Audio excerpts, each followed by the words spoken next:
Sometimes, one story is enough to change a heart forever. Welcome to Heart Change Stories. Jeremiah Cole's diner was days away from being seized. Bills piled high. Neighbors mocked him. And still he kept feeding strangers who walked through his door. One night, he gave his very last plate of food to a trembling homeless man, ignoring whispers that kindness was the reason he was broke. But when officers arrived to shut his diner down, black SUVs pulled up outside, and the same man everyone thought was a nobody stepped out, dressed in a suit that made the whole street go silent. Before we go any further, we'd love for you to hit that subscribe button. Your support means the world to us, and it helps us bring you even more powerful stories. Now let's begin. Jeremiah Cole's diner looked like a place time had almost forgotten. A chipped neon sign buzzed weakly over the door, fighting against the drizzle of rain that had soaked the streets all afternoon. Inside, the smell of fried onions and strong coffee clung to the air, mixing with the faint dampness that always slipped in when the door opened. The booths were empty, just cracked red vinyl seats, a few crumbs left behind from the morning's customers, and the low hum of an ancient refrigerator in the back. Jeremiah stood behind the counter, shoulders slightly slumped, wiping down the same spot with a rag that had long since lost its color. He wasn't polishing for cleanliness anymore. He was polishing to think, to distract himself from the stack of bills in the office drawer he hadn't opened in 2 days. People said he was too generous for his own good, and maybe he was. Every evening, someone hungry wandered in, sometimes an old woman, sometimes kids with hollow eyes, sometimes men whose shoes were falling apart at the seams. Jeremiah never turned them away. He'd slide a plate across the counter, no questions asked. It wasn't charity to him. It was survival. If I can cook, they can eat, he always muttered under his breath. That night, the bell over the door jingled softly. A figure stepped inside, thin, soaked, his coat hanging like a second skin. The man's beard was patchy, his eyes sunk deep, and his hands trembled as if the cold had crept all the way into his bones. Jeremiah didn't hesitate. He gestured toward the nearest booth. "Sit down, brother. You're freezing." The man didn't answer, just shuffled forward. He smelled faintly of rainwater and the kind of exhaustion that clung after too many nights on concrete sidewalks. Jeremiah poured him a mug of hot coffee, set down a steaming bowl of chicken soup, and slid over a couple of painkillers from the jar he kept near the register. From the corner booth, 2 locals whispered loud enough for Jeremiah to hear. "See, that's why he's broke," one muttered, "giving away food to every stray that walks in." The other snorted, "He'll lose this place before winter's done." Jeremiah's jaw tightened. He caught their reflection in the chrome of the coffee machine, but didn't turn around. He wasn't about to defend himself. What was the point? Let them think he was foolish. Instead, he focused on the man in front of him. The stranger sipped slowly, watching Jeremiah with a strange stillness, like he was studying more than just the food.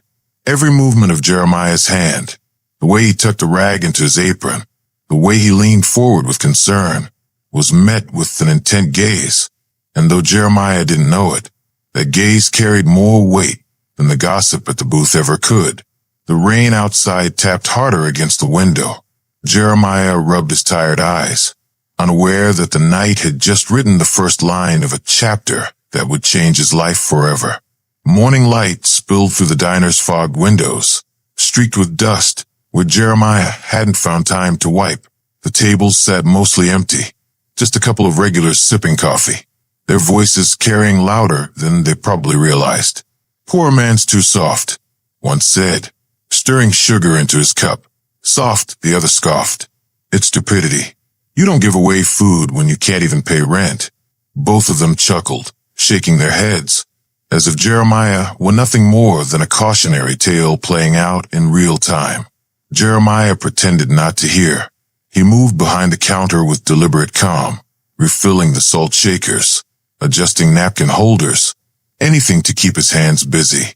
His apron was frayed at the edges, and a thin crease of sweat sat on his brow despite the chill of the morning. But he felt their words. They weighed heavier than the stack of overdue invoices sitting in his office drawer. By mid-afternoon, the stranger returned. Same ragged coat, same quiet steps. Jeremiah looked up from the grill and nodded toward a booth without hesitation. The man lowered himself onto the seat, his movement slow, like his body resisted every bend. "You again," Jeremiah said softly, setting a plate of eggs and toast in front of him. "Eat. No arguments." The man's hand shook slightly as he picked up the fork. He didn't speak. Not much anyway, but his eyes never left Jeremiah. They followed him as he wiped down counters, greeted the rare customer, and checked the old clock above the door, as if time itself were moving too fast for him to catch up. Word around the neighborhood spread quickly. Jeremiah's generosity wasn't seen as noble anymore. It was seen as weakness. Suppliers started to cut him off. One delivery truck never showed, and when he called, the answer was curt. "Pay what you owe first." That evening, when Jeremiah stepped outside to toss the trash, two neighbors leaned against the lamppost. "Man's drowning himself," one muttered. "Don't feel sorry for him," the other replied. "He chose this life. You can't feed everyone." Jeremiah paused, trash bag in hand, their words echoing in his head. For a flicker of a moment, he wondered if they were right. But then he pictured the faces of the people he'd served, the tired mothers, the hungry children, the silent man inside eating as though it was the first real meal in days, and the doubt passed like a shadow. Inside, the diner lights buzzed faintly. Jeremiah leaned on the counter. Exhaustion etched into the lines of his face. He didn't see it, but the stranger's eyes softened, as though he recognized something in Jeremiah's weariness, something rare.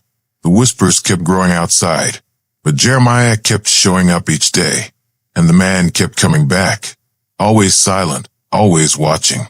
The weeks stretched on like a rope about to snap. By Tuesday, Jeremiah was serving meals out of ingredients he scraped together from whatever was left in his pantry. A half bag of rice, a few onions, a crate of bruised tomatoes he bought cheap from a vendor who felt sorry for him. He stirred pots with a heavy hand, hiding the tightness in his chest every time he thought about the ledger in his drawer. On Thursday morning, the mail arrived, a thick envelope, stamped in bold red letters. Jeremiah sat at the counter, thumb tracing the edge of the seal, heart pounding. He didn't have to open it. He already knew. When he finally tore it open, the words confirmed his fear. Foreclosure. Unless the debt was paid, the restaurant would be seized within days.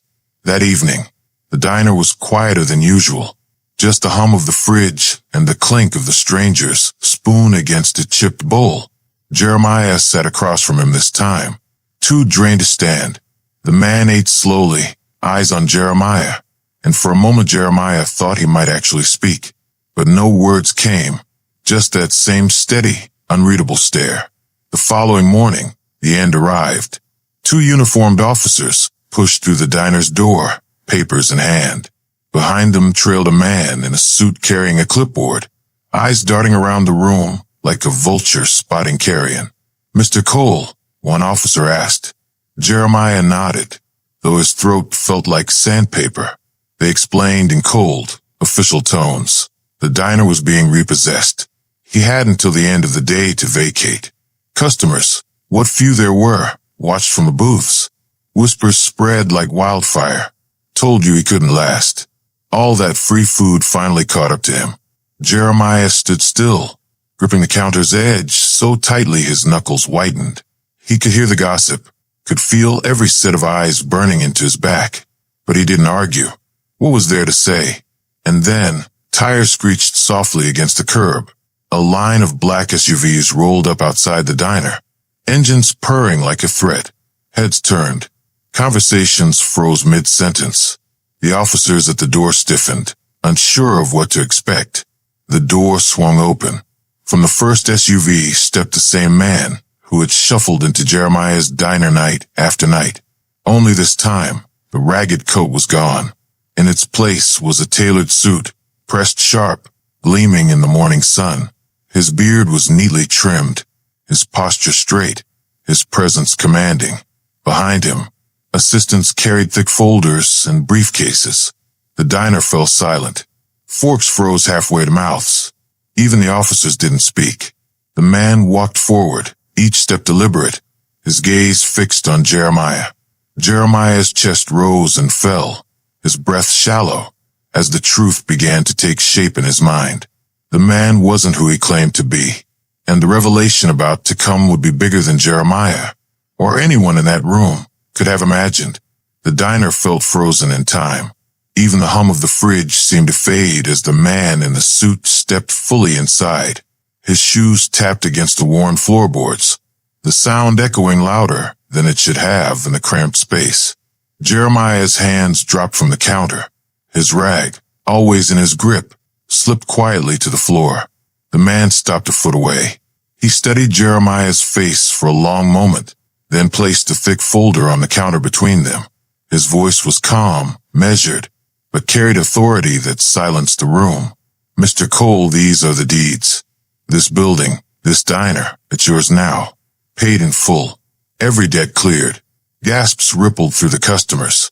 The officers shifted uncomfortably, unsure if they were even needed anymore.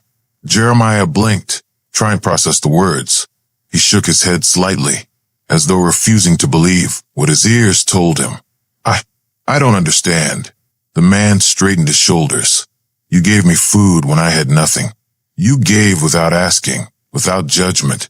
You did it again and again, even when people told you it would ruin you. I wanted to see if that was who you really were, or if it was just habit. So I dressed like this." He gestured to the memory of his ragged disguise. "I tested you, and you passed in ways I never expected." A murmur swept through the diner. The same neighbors who mocked Jeremiah days before now stared wide-eyed, some with shame heating their cheeks. The billionaire continued, "I'm investing in this neighborhood, and I've been watching you longer than you realize. You're not just a restaurant owner, Jeremiah. You're the heartbeat of this place. And men like you don't deserve to sink. They deserve to rise." He pushed the folder closer. "Not only is this diner yours free and clear, but I want to expand it. Fund new locations. Spread your vision. If you let me, I'll back you every step." Jeremiah's throat tightened. His hands hovered over the papers, trembling. The whispers in the diner shifted, no longer mocking but reverent. Can you believe it? He was right all along. Kindness does come back. Tears welled in Jeremiah's eyes, though he tried to blink them away.